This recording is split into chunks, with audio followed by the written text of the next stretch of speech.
it's an issue for you and you need to tell them to alleviate your anger, then that's the most important thing. Obviously you want to be constructive and hopefully they won't do it again.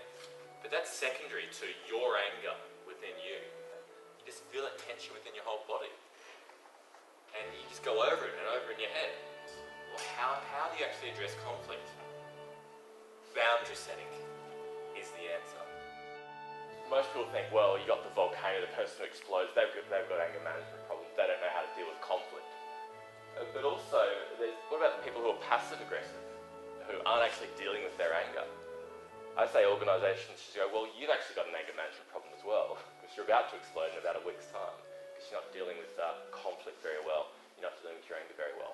You shouldn't have to deal with all this anger and frustration within yourself to the point of exploding. We find it very difficult.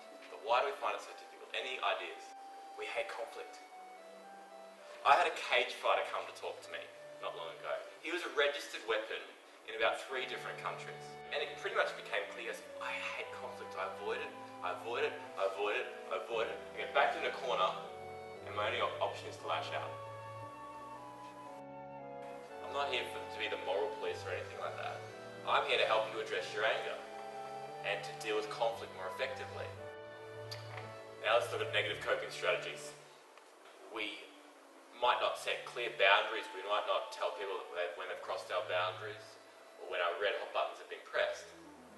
But we still find ways to keep our anger under control to the point where we explode often. What are some of these ways? What are some of our negative coping strategies? Alcohol, excessive exercise, drugs, prescription drugs, overeating, undereating. But the list goes on. Facebook, MySpace, Twitter, Skype, LinkedIn, emails, news.com.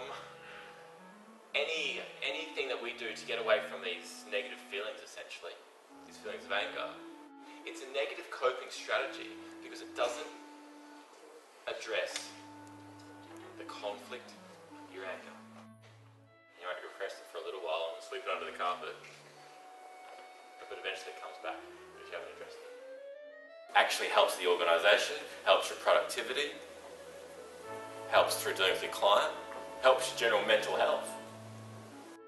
There's some really simple things that you can do on a weekly and a daily basis to make huge inroads into conflict resolution